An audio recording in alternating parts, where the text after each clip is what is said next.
గొర్రెలు అనే వాడిని దగ్గరికి వెళ్ళేసి ఆ వ్యక్తి దగ్గరికి వెళ్ళేసి మీరు ప్రశ్నించడం మానేసి దండం పెట్టాల్సినంత అవసరం ఏంటి? ఆయనతో సాలువా కప్పించుకున్నారు, మీరు సాలువా కప్పించుకున్నారు, దండ చూడండి. ఒకవేళ ఉంటే చూపించండి నాకు. ఓకే, ఉన్నా పర్లేదు. మీకు గుర్తులేవు అవి? నాకు తెలియదండి. లేదు సార్, మీరు అబద్ధం. సరే ఉండండి, అబద్ధాలే అనుకోండి. మీరు ఎందుకు సాలువా కప్పించుకున్నారు? సాలువా ఉంది, సాలువా కప్పారు. ఆయన దగ్గర వస్తే ఎక్కువ నా దగ్గరికి, అసలు నా కట్ల కనిపెట్టి మాట్లాడాడు ఆయన. మీరు దండం పెట్టారు, మరి ఎలా పెట్టారు? దండం అంటే ఆయన ఏమన్నాడు, నాకు హామీ ఇచ్చాడు, సరే తగ్గించుకుంటా లేకపోతే మానేస్తే ఏదో అంటే తదాస్తు ఏదో అన్నాడు. సరే నేను థ్యాంక్ యూ అన్నాను. ఆయన దగ్గరికి సార్ ఇప్పుడు అది నా వ్యక్తిగతం అండి. ఒక్క నిమిషం. ఇప్పుడు నేను దండం పెట్టాను, ఎందుకు పెట్టాను? సరే ఇప్పుడు ఆయన మానుకుంటా, ఒక్క నిమిషం ఉండండి, ఒక్క నిమిషం. ఆయన ఓకే మానుకుంటా అంటే ఓకే, నాకు కూడా ఆశ్చర్యం అనిపించింది. సరే ఆయన మానుకుంటాడు అంటే మమ్మల్ని తిట్టేది మానుకుంటాడు, నా దేవుళ్ళ జోలికి రాడు అనుకొని నేను అనుకున్నా. సరే థ్యాంక్ యూ. ఇప్పుడు మీరు కూడా ఏదన్నా నాకు మంచి చేస్తే ఇట్లా, ఇది ఇండియన్ కల్చర్, ఇది హిందూ కల్చర్ కాదు, ఇండియన్ కల్చర్ ఇది నమస్తే పెట్టడం. కల్చర్ అంటే ఒక క్రైస్తవుడు ఎలాంటి కల్చర్ పాటించాలి సార్? అది ఇప్పుడు ఇది నా కల్చర్ సార్. ఒకటి క్రైస్తవుడు అనేవాడు ఏదన్నా ఉన్నా సరే ఇది నా కల్చర్. మీ కల్చర్ అంటే ఎలాంటి సార్? ఏదో ఒకటి. ఇప్పుడు నేను సమాజంలో క్రైస్తవుల కల్చర్ ఉంది కదా, ఆ కల్చర్ ఏంటి? బైబిల్ సంబంధమైన కల్చర్. ఇప్పుడు మీరు ఇప్పుడు రాధామనోహర్ దాస్, ఇప్పుడు మీరు కట్ చేయకుండా పెడతారా నేను మాట్లాడినంత? పెట్టండి. సరే ఇప్పుడు రాధామనోహర్ దాస్ గారు ఓకే, ఆయన పెద్ద మనిషిగా గారు అంటున్నా, నాకన్నా వయసులో పెద్ద. ఇప్పుడు ఆయన తప్పులు చేశారా అంటున్నారు. తప్పులు చేశారా? చాలా తప్పులు చేశారు. మీరేం చర్య తీసుకున్నారు? ఏమన్నా చర్య తీసుకున్నారా? నేను తీసుకున్నా. ఎందుకంటే అతను నా దేవుణ్ణి దూషించిండు. ఏం దూషించుడు? టాయిలెట్ పోయమన్నాడు. ఏందది సార్? ఇప్పుడు ఆయనకు నచ్చదు, ఓకే, అది ఆయన ఇష్టం, ఆయన వ్యక్తిగతం. కానీ ఆయన సమాజంలో వచ్చి అందరినీ టాయిలెట్ పోయమనడం ఏందది? పైశాచికత్వం అది. ఎడారి మొత్తం అంట. మీరు ఎప్పుడు కొంచెం ఉన్నట్టు సార్, ఎడారి మొత్తం అంట, ఎండిపోయిన శవం అంట. ఏందా మాటలేంది? ఇంకా ఆయన పుట్టుకనే మార్చేసిండు. ఆయన పుట్టుకనే మన దేవుని పుట్టుకనే మొత్తాన్ని మార్చేసిండు. ఎవడు పుట్టాడు ఏందో ఏం మాటలు అవి? మనం ఎవరిని మాట్లాడడం సార్? అలాంటిది ఇప్పుడు ఈయన ఏమనుకున్నాడు? సరే నేను ఇలా మాట్లాడేస్తాను. ఎందుకు మాట్లాడేస్తాను? ఎందుకంటే దేవుళ్ళు అనేవాళ్ళు మనం తిడితే పడుండరు. మనలాంటి వాళ్ళు బయటికి రావాలి, ఇలాంటి వాళ్ళని ఖండించాలి, నిందించాలి, శిక్షించాలి. నిందించాలి అనుకున్నప్పుడు మీరు వెళ్ళి ఎలాగ ఆయనకు దండం పెట్టారు? సార్ మీకేమంటున్నా, మీరు చేస్తారా? మీరు చేస్తే మీరు చెప్పి మాట్లాడండి అంతే.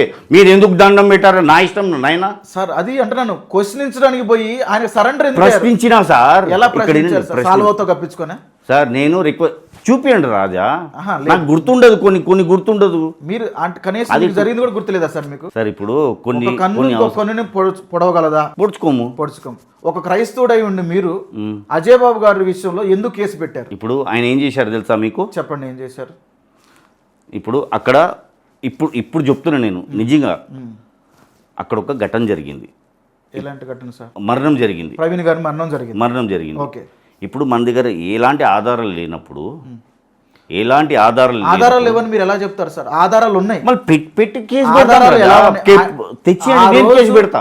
ఆ రోజు అజయ్ బాబు గారు ఎలా మాట్లాడారంటే, అజయ్ బాబు గారు రాజమండ్రి రాకముందే రోజే, అక్కడ నుంచి ప్రయాణం అయ్యడానికి ముందు రోజు ఏం జరిగిందంటే, అమరా ప్రసాద్ తన ఫేస్బుక్లో ట్విట్టర్లో తెలియదు కానీ ఒక కామెంట్ పెట్టారు. ఏమండి బూతులు, నేను మాట్లాడకూడదు, ఆ బూతు తాగేసి బండి యాక్సిడెంట్ అయి చచ్చిపోయాడు అన్న. ఇంకా పోలీసులు దాన్ని ధృవీకరించలేదు, ఎవరికీ తెలియదు.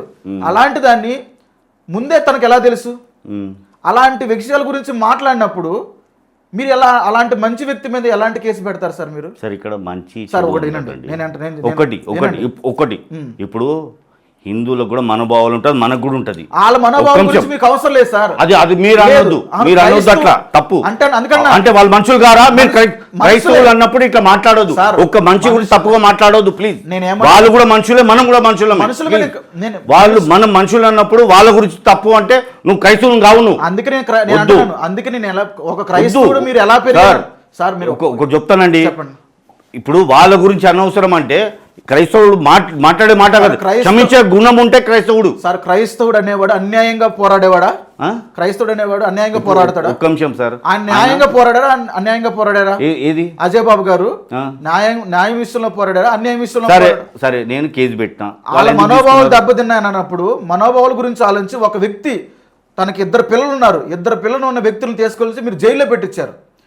తెలంగాణ గవర్నమెంట్ ఆయన అజయ్ బాబు వెళ్ళి కేసు పెడితే, ఆయన ఎవరు తెలుసా నాకు? వినండి సార్ నేను చెప్పండి. చెప్పింది, అజయ్ బాబు వెళ్ళి కేసు పెడితే ఏమని కనీసం స్పందించలేదు. ఎవరి మీదకి? లలిత్ కుమార్ మీద కేసు పెట్టారు, అమార ప్రసాద్ మీద కేసు పెట్టారు, తర్వాత కరుణాకర్ సుగర్ మీద పెట్టారు, తర్వాత అమార ప్రసాద్ ఇంకో 4 పెట్టారు అన్నమాట. వీళ్ళ మీద కేసు పెట్టినప్పుడు గవర్నమెంట్ స్పందించలేదు. ఎందుకు స్పందించింది? ఒకటి నేను చెప్తున్నా, సార్, కానీ ఎందుకు మీరు కేసు స్పందించారు? పెడితే తెలంగాణ గవర్నమెంట్ ఎందుకు స్పందించింది? మీకు తెలంగాణ గవర్నమెంట్ లో ఉన్న అధికారులకు సంబంధం ఏంటి సార్? సార్ వాళ్ళు ఆయనకు స్పందించిన గవర్నమెంట్ మీకు ఎందుకు స్పందించింది? ఒకటి, ఇప్పుడు 4 మీద కేసు పెట్టారు, ఎప్పుడన్నా మీడియాలో పెట్టిండ్రా నేను ఇట్లా కేసు పెట్టిండని చెప్పి? సార్ ఆయన ఛానల్ ఆయన ప్రమోట్ చేశాడు సార్, చూపించండి. ఇప్పుడు అది ఆయన కాకపోతే ఛానల్లో పెట్టుకున్నాడు, ఆయన ఛానల్ అందరూ చూశారు, గవర్నమెంట్ తెలియదా? అంటే గవర్నమెంట్ ప్రజలు చూస్తేనే గవర్నమెంట్ వర్క్ చేస్తుంది సార్. ఇప్పుడు నేను కేసు పెట్టినా, ఎందుకు తీసుకున్నారు? ఎవరు? గవర్నమెంట్ ఎందుకు తీసుకున్నారు? పోలీస్ వాళ్ళు రాధా అది వాళ్ళని అడగండి, నన్ను అడగడం కాదు. సార్ మీరు అంటారు మనోభావాలు దెబ్బతిన్నాను అడిగినప్పుడు వినండి సార్, అది కేసు ఎవరు పెట్టిండ్రు? హైందవుల మనోభావాలు దెబ్బతిన్నప్పుడు ఎలా అయితే మీరు మాట్లాడుతున్నారో వాళ్ళ మనోభావాలు దెబ్బతిన్నాయి కాబట్టి మీరు మాట్లాడారన్నారు. కేసు గురించి కాదు ఇది, కేసుకి మన సార్ నేను అడిగేది ఒకటే, మీరు రియాక్ట్ అయ్యారు, హైందవుల విషయంలో రియాక్ట్ అయ్యారు, వాళ్ళ మనోభావాలు దెబ్బతిన్నాయి కాబట్టి అజయ్ బాబు మీద కేసు పెట్టేశారు.